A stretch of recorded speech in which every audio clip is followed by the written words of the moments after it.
Hello, everyone. Good afternoon. I am Ngozi Cole, founder and editor of Poda-Poda Stories, a Sierra Leonean digital literary blog.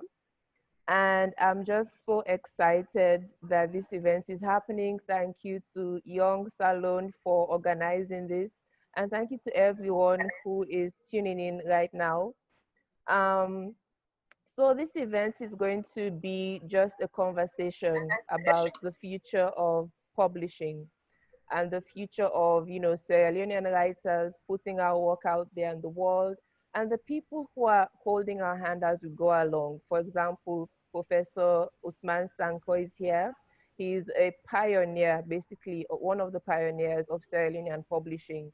He's the editor of Sierra Leonean Writers Series.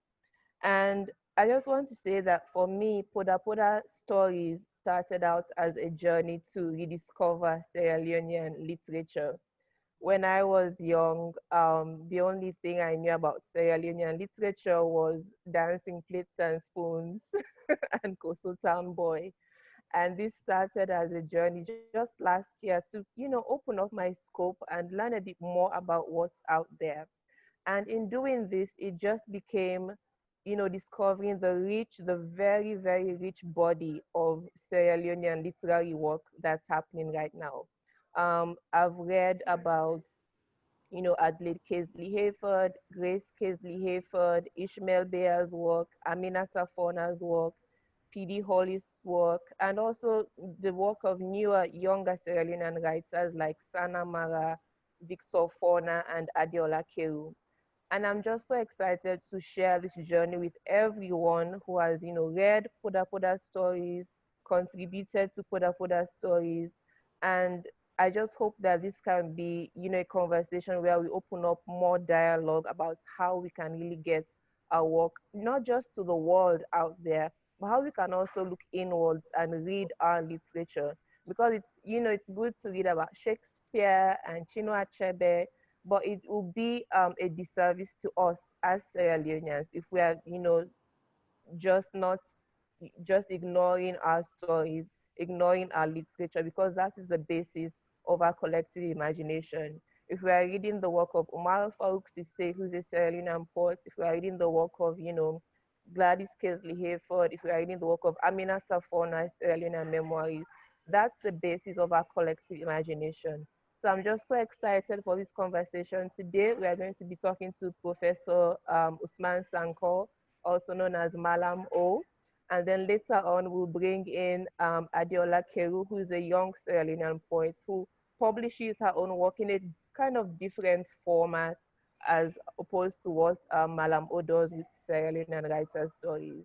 So Professor Usman Sanko, commonly known to his compatriots as Mallam O, became the Statistician General and CEO of Stats Sierra Leone in April 2018.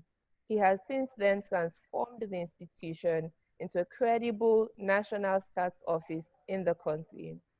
In April 2020, he was given an additional key responsibility to head one of Sierra Leone's public universities.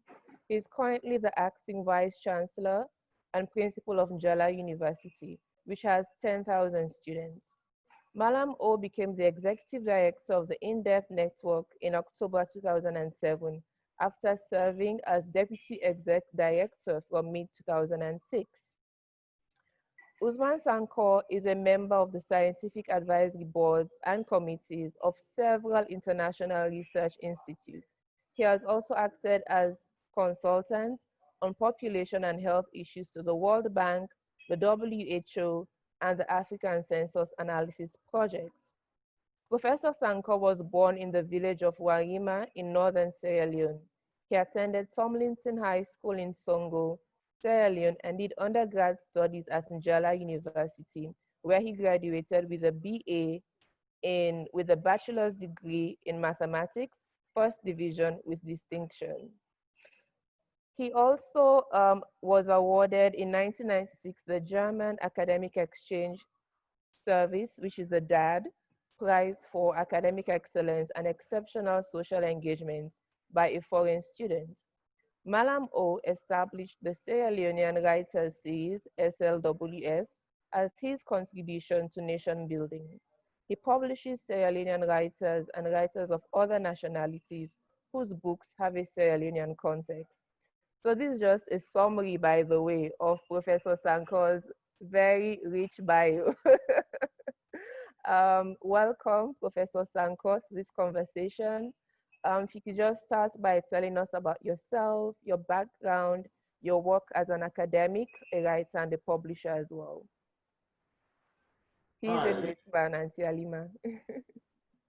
Thank you very much. Well, I think you said most of that now, but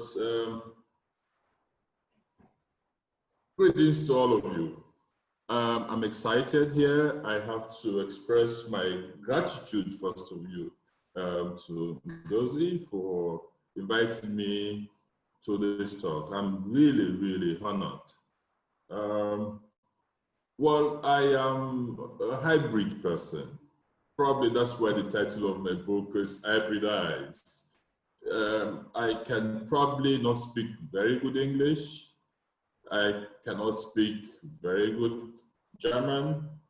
I studied in Germany, and my Timni is not as good as Farouk Sisse's Timni. And my Creole, I call it Wario, W-A-R-I-O, because I was born in Warima. So that's the Creole of Warima. I can speak a little bit of Mende, a little bit of Mandigo. I can understand a little bit of Kono. So I'm hybrid, guys. Born in that village which you mentioned, Warima, it's on the way if you're going to, it's not far from Freetown. So I am really saying not far from Freetown because I want to stress my combination of villageness as well as cityness, because we could just spend 1.5 hours and you're in Freetown. So I went to school, primary school in that village, and I was one of those guys, those small boys running around, selling cassava and potatoes to passers-by. Vehicles would stop, and we would even offer you on loan. I mean, we'll give you credits. We'll say, take this and go. We did not need to know you. And up till now, you can stop there. If you don't have money, you can take our goods and you come back and pay the next time you pass by. So from there, I went to another village, Sungo, where I attended Tomlinson High School, and my admission number of that school is 003. And you would want to ask, hey, we were the founding students, and why? My father was a driver, and probably a bit well-to-do for the times because we had electricity at home in the village. And but after he had built the school in Warima and paid for the kids to go to school, and he was paying the teachers, then it was, I took the common entrance those days and I passed. I was to come to St. Edward's or which other school, I've probably forgotten now. Then he said, how would my small boy go to Freetown and get lost there? So he did not allow me to do that. So he decided to talk with the chiefdom authorities, and they established a brand new school at Songo, another village. So I'm a village boy, guys. So, but it was risky, wasn't it? Because there were no laboratories. So my path to education was carved out for the arts. But for some good reason, we had at the time these Indians and very good teachers as well from Sierra Leone, and the Peace Corps were there. So I got interested in mathematics, but of course also in literature. Hey, that's where the whole thing started, mathematics and literature. So I'm not having physics, chemistry, and biology background. So when I applied to go to Furabi College, I applied to do mathematics and history. And the registrar looked at me and said, small boy, I was really very small. I was 16 plus when I went to FBC. And I said, what is this that you want to do? I said, well, that's what I want to do. That's the only thing I have, my O levels. What else do you want me to do? So I was accepted to start my program at FBC. But then I just stayed there for one term. I didn't have money to pay. I was banking on scholarships, but I didn't have scholarships, so I had to come down. And then I went and started teaching. We eventually got to Jala University, where I went, and I was also accepted to do mathematics and English this time. And yes, I was there, mathematics and English. So that's where everything started. Ngozi, what else do you want to know about me?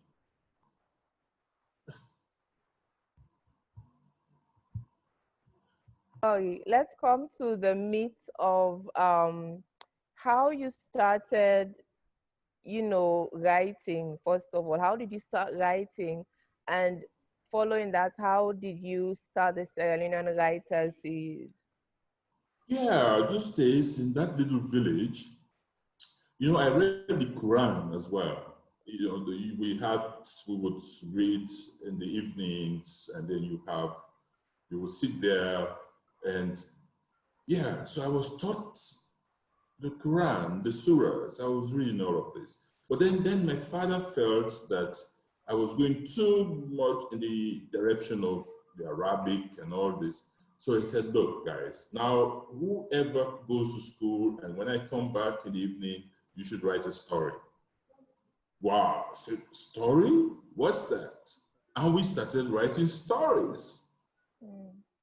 The village. And he would give us money.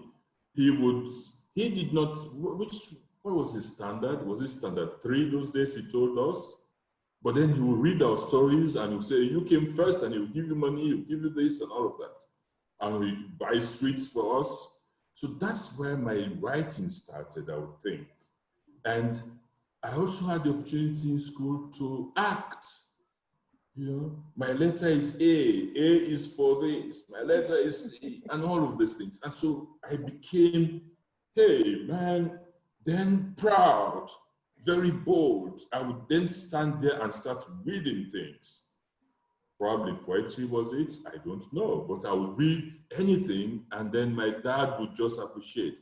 My mom, who of course did not go to school, English school, because she also did Arabic, would just look at me and say, hey, and she would clap for me as well. So then I went to Tomlinson High School, Songo, and I was acting. And Ngozi, I can see Samira, I can see Ali and the others wanting to, where did you get Mallam O from? Yes? Yeah, why Mallam O? That's the thing. And I acted in the book, The Passport of Mallam Ilia, written by Cyprian Ekwenzi. I acted as the protagonist. I was Mallam Usman there in Form 2, and that got stuck. All right, so fine. Then I went to Germany. Fast forward. I was a student in Germany, and I got to the airport. I had not learned any German, and then this guy said, "Pass, bitte." Well, what pass means to me is go ahead. Oh, I got it wrong. I just got a slap or a come back here. I'm talking about your passport, man. I said, oh, my passport? Okay, all right. I gave my passport. And so some of these small things, for some reason, is it because I'm a mathematician, statistician?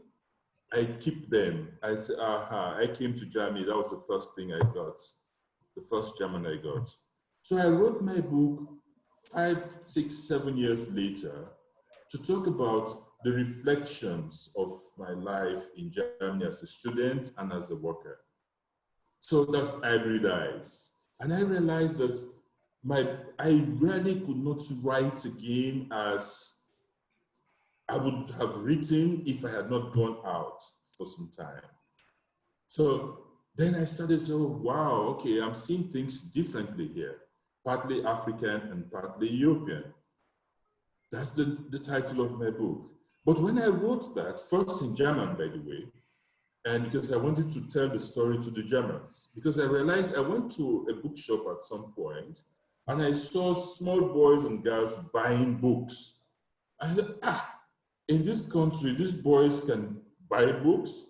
I said, fine, okay. So now let me write my story in German and they'll buy it. And I don't ask me how much money I made. Ishmael Bear must be around. I don't want him to say, oh, that's too small.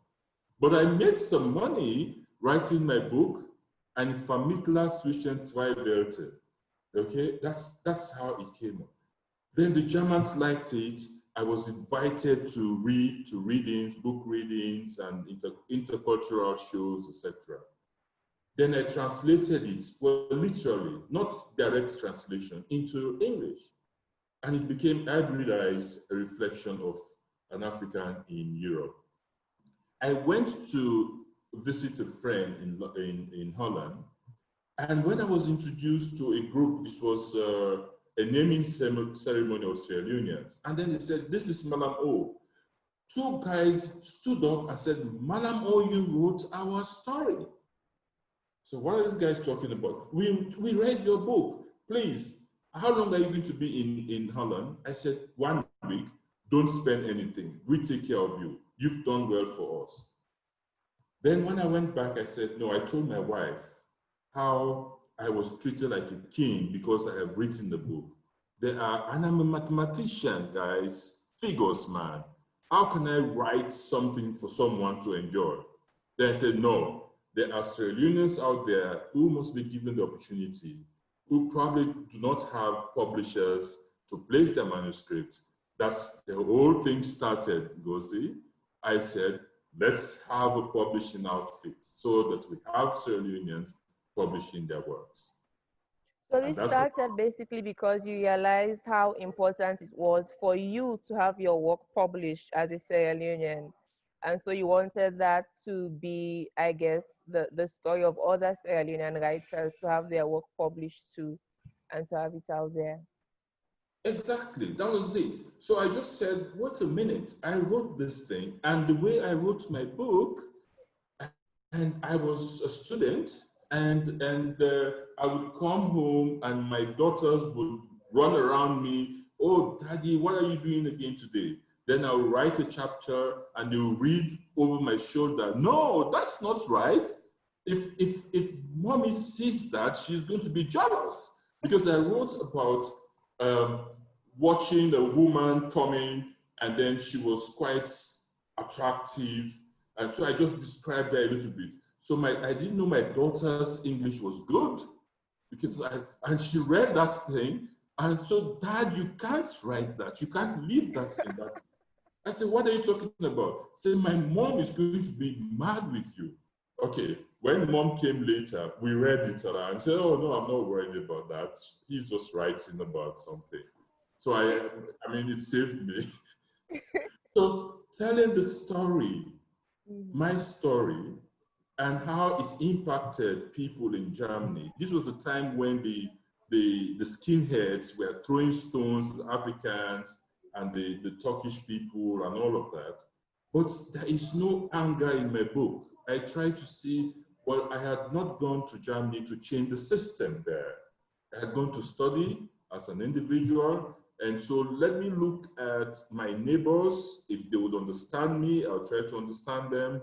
And then that is the way. So I said, well, oh no, this is an opportunity. Let others tell their stories. And it's, look, I am excited telling you this. When Sierra Leoneans started contacting me and said, Mallam O, but look, what you're doing there is great. We want to be part of the editorial group. And for free, guys were offering themselves because my fear was you would now start publishing any kind of thing someone sends to you, if not of low quality, because I was not too sure whether I was able to really judge the text, etc. So professors, Sheikh Umar Kamar, this great professor of English, said, I am going to be available to you, Mallam O. And then the others started giving me their support. So when I receive manuscripts, I will send it to them, they will edit it, and we will get books coming out. There is another guy who is now in Sierra Leone, Dr. Mohamed Kamanda. He's now heading UNESCO Sierra Leone. These were the guys. But the first ones were those in the diaspora.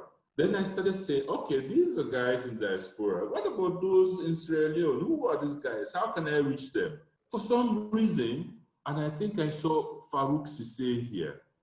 I saw something from an email from Farouk Sise, and then they told me about Farouk Sise.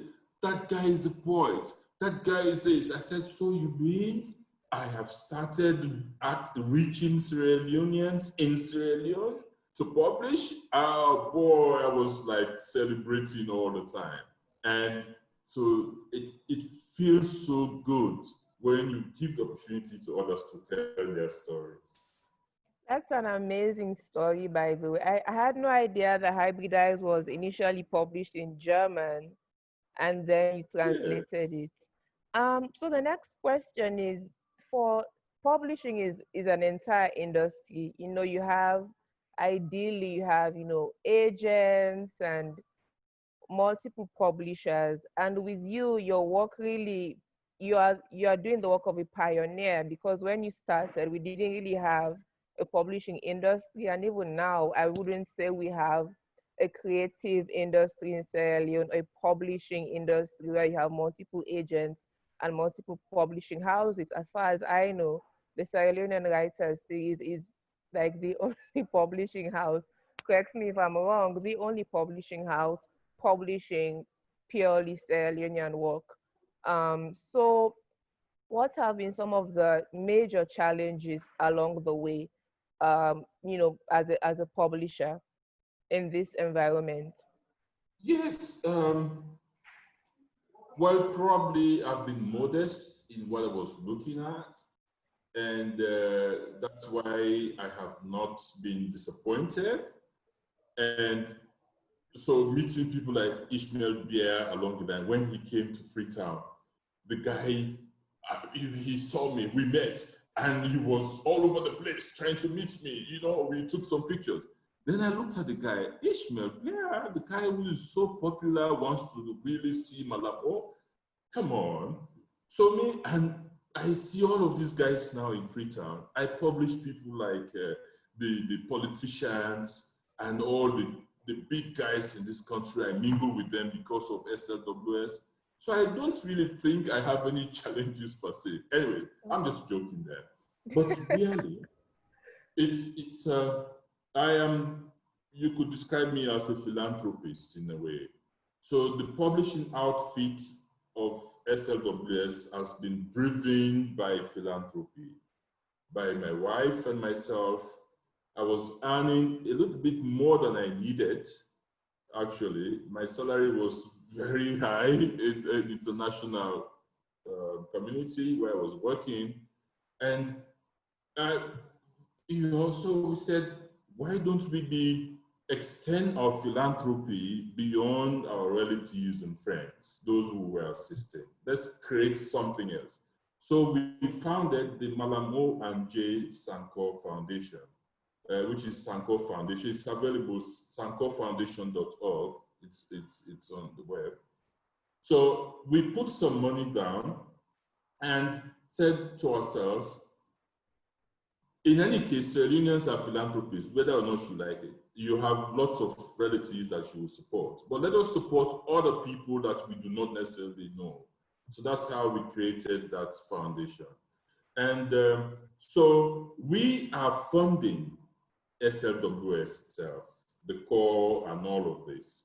So that's why I'm saying that probably the challenges that we are facing along the line are not as grave as one would expect. But the key ones is really the terms of buying the books, who buys these books. I mean, in this country, very little, few people would want to spend 50,000 on a book if it is not prescribed in school. Okay, just to buy the book and read it. The times are long gone when we were reading James Altucher's and then you would go to school or go to your friends and you would talk about the story and you want to read the next one, you want to read the next one. So actually the big challenge is also the distribution outlet. There are very few bookshops in this country, and those that we knew those days are all gone. And there is just one, the CLC bookshop. It's a Christian-based bookshop that exists, and the others are not quite right. So the key one would be really in terms of the word processing itself. You want to do creative books, covers. You want to do the copy editing, because people would want to say it's not their language, and people want to write in English, and very few write in Creole. You know, like Daphne Pratt is now pushing Creole, etc. But even if you have to write in Creole, the orthography of it is difficult. And so it's a difficult aspect of it, writing books. You have people who are really good, they want to put something forward, but the language is a problem as well. So, and copy editing, you may have to pay to do this. And so, and printing of that would be expensive. So those are the things. So if we do not push in our own funds to make the books available, then it is very difficult for some of these authors to have any publisher at all. Okay, so those are the key challenges really here. And So for then, someone, oh yeah, sorry. go ahead. So for someone who might want to start a publishing company, what would be your top 3 nuggets or advice to anyone who might want to venture into publishing in Sierra Leone? How did you overcome some of these issues? Well, number one would be collaboration. Okay, you've got to collaborate with people like me. I am not into this for money.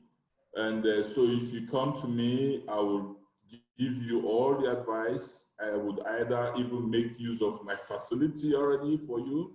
And because the last time I even funded a discussion on publishing and with publishers here in the country.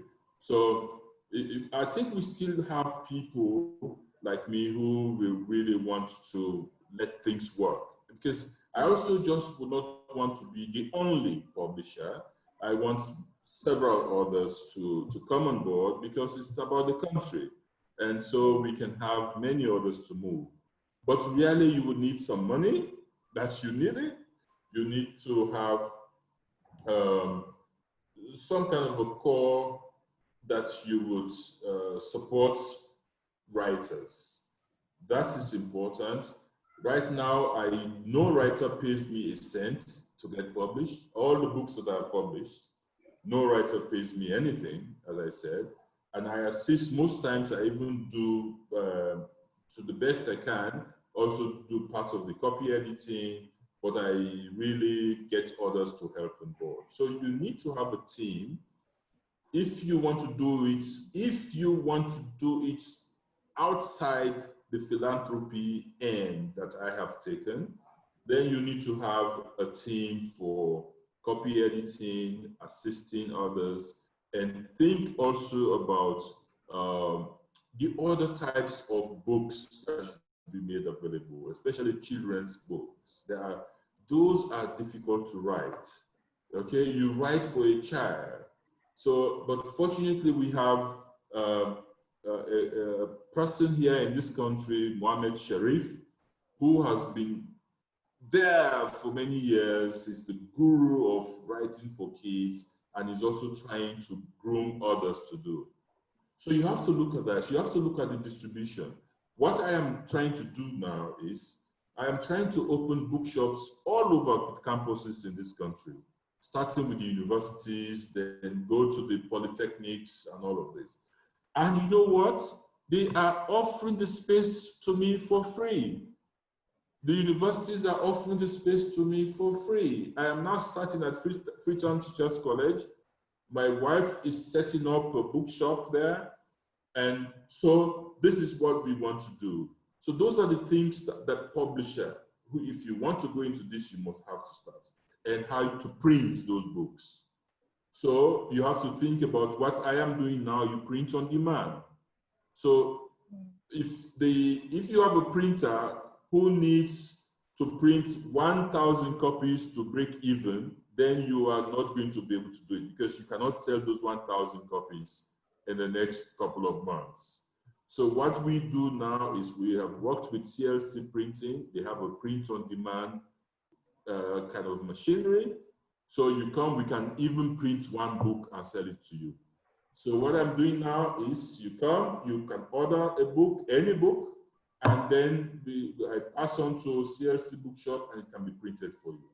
That is the way to go for printing in Sierra Leone. Okay. And so just linking that to education. So you mentioned that some of the books will be at university, which is amazing news.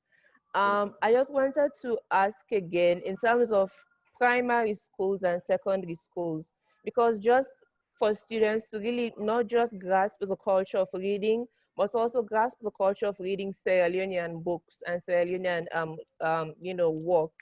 So how has Sierra Leonean Writers Series worked with schools, and if not so far, how do you really envision how Sierra Leonean Writers Series can help schools, especially government schools, to start reading Sierra Leonean work and literature?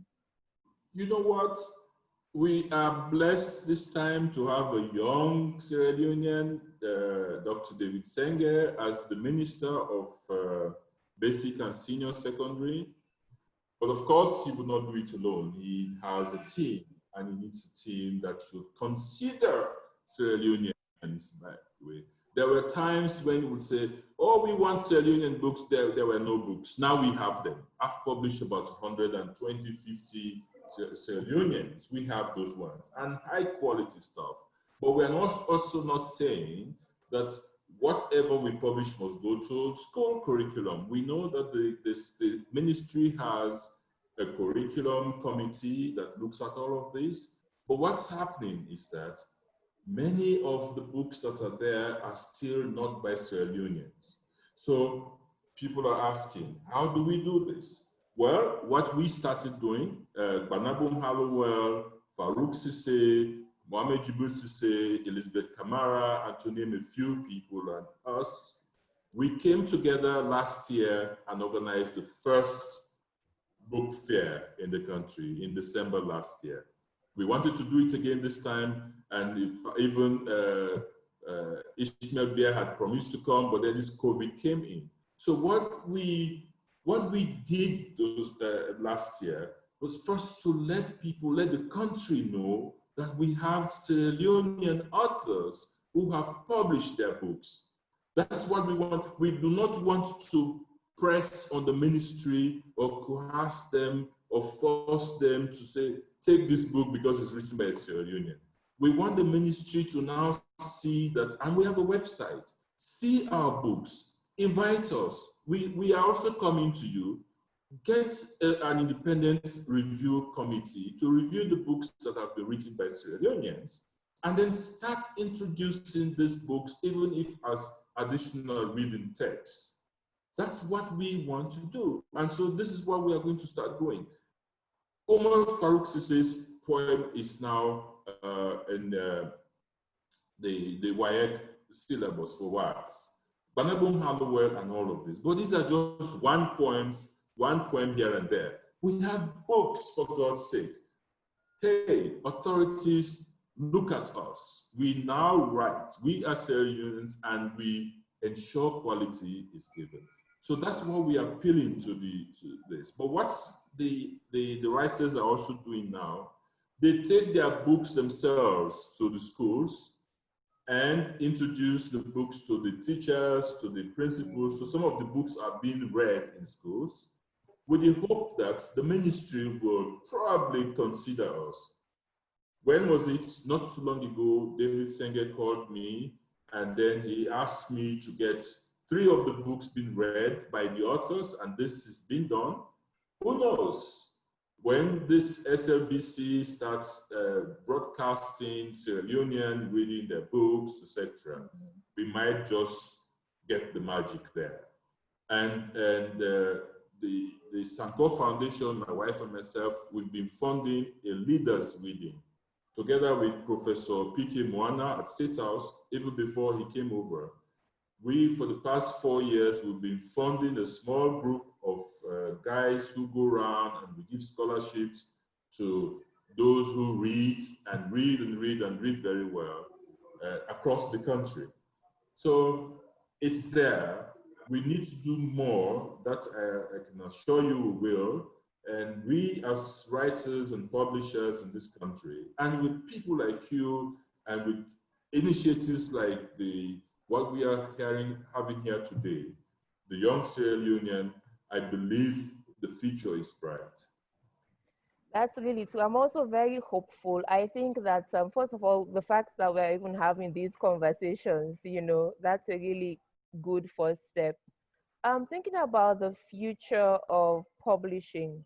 A lot of writers now, just globally, are moving towards, digital publishing, so ebooks, self-publishing, etc. What do you think? Because we are living in a technology age. The world is moving very, very quickly towards digital. What do you think is the future of publishing in Sierra Leone? Do you think there's going to be some kind of, ebook digital publishing? Do you think there'll still be more like the traditional publishing? Do you think it's even necessary to have more writers self-publishing or doing ebooks? What are your thoughts on the future of publishing in Sierra Leone? Yes, I think we are setting the pace here and we are doing a hybrid of this. I like the word hybrid. It's going to be both. There are people who would want to hold this book. You can't take it away from them. They would want to hold this and read, and of course. But of course, the younger generation would want to have things also on their phones, and we've started, by the way. All my writers, not all of them, about a good number of them, have given me the approval to do WhatsApp versions of their book. And so I circulate for free. So what I do is most of the books, especially the short stories, if there's a collection of short stories, I do the stories one by one or together, and I send them on WhatsApp for free. Okay, because we just think now that we need to go further to get more of our kids and the older people to read, because many people in this country, well, you may know that I'm the statistician general, so I know the number of people in the country who have these mobile phones, and so many people do. So if we can reach them this way, then we know this is going to work. So, but for ebook publication, the challenge is, one, if you're going to even say, pay me 1 or 10,000 leones for this, how would you get paid for it? Once it's, then you would have probably by mobile money, you can do that if you are on Africell or Orange, etc. I don't know, it has not worked for now, or whether you can pay online. Those are some of the challenges that you will face. But if you are going to do this for free, probably, and you are going to spend money to do this, so we may need organizations to fund publishers who make these books available for free as ebooks. So that is something else that I think there are organizations out there who you write to who can probably fund you. I still think that we will need to have a combination of the two. We print book will be available, but we go more in the direction of ebooks. But because especially now that we have the free quality education where kids go to school and let them have the opportunity to read. Because our drive now is to make Sierra Leoneans read. Read Salon was our theme for the first book fair. that we had last year. Yeah. That is, let people read. Yeah. Let's just make the materials available, Mm-hmm. and we want to continue to do that. So e-publication would rarely grow. Use of WhatsApp would be good to go because most people with Android phones now have WhatsApp, they can download it. So we want to see how best we can share the space within all these images and text, false news that is sent around. Then along the line, you see a book popping over in some of the WhatsApp forum. Oh, wow, a book by Yema Lucilla Hunter. Oh, wow, I read this sometime ago. Can I just download it? Something like that might be a way to. And we also want to see if we can work with the network, the mobile networks, so that they can zero rate some of the links that we have where we dump the books and people can download the books for free, something like that. But the writers must also be part of it, part of the game. We need writers who are not into this for the money as well. But who does not want money? I really want some of our books to go to the school, they become textbooks so that the writers, then we have professional writers. Mm-hmm. And so the future, probably goes before I go or before my time is up, I am trying to build a Warema Creativity Center. Warema is my village, guys. A creativity center in Warema where I have writers come and spend a week, and they are fed by my people. My people would cook for them cassava, potato, and all sorts of things. But they concentrate to read, to write, and so that I encourage them to make their books also available. Can I just sign up? I'm the first writer, by the way, to sign up for this. Wonderful, I'm wonderful. signing up now. That's such an amazing idea. Just having, spaces in Sierra Leone where both established and budding writers can go somewhere to just Yeah. focus and rest and read and write. That's amazing. Thank you so much, Professor Mallam O. You're not done yet. You'll be back for Q&A. So please stay around. I'm sure we're going to have so many questions for you and Adiola, who's coming up next. But for Yeah. now, we have a short poem from someone from Young Salon. Abu, you want to introduce our poet? Yeah. Thank you so much, guys, being here. Honestly, it's amazing. And I love the idea of the Creative Center. We have similar ideas of building something, not in Freetown, probably like Waterloo side, because we want people to come somewhere quiet. But it's so amazing. Thank you so much for that. So Young Salon, we have a bunch of creative people in the group and people who do different forms of things like filmmakers, writers, poets. Last event, you guys saw a poem by one of our young writers, and now we have a very experienced writer coming through to to wow you guys. And she's got two short poems that she's gonna be reading for you guys. Please give your hands together silently for Mariam Cabo.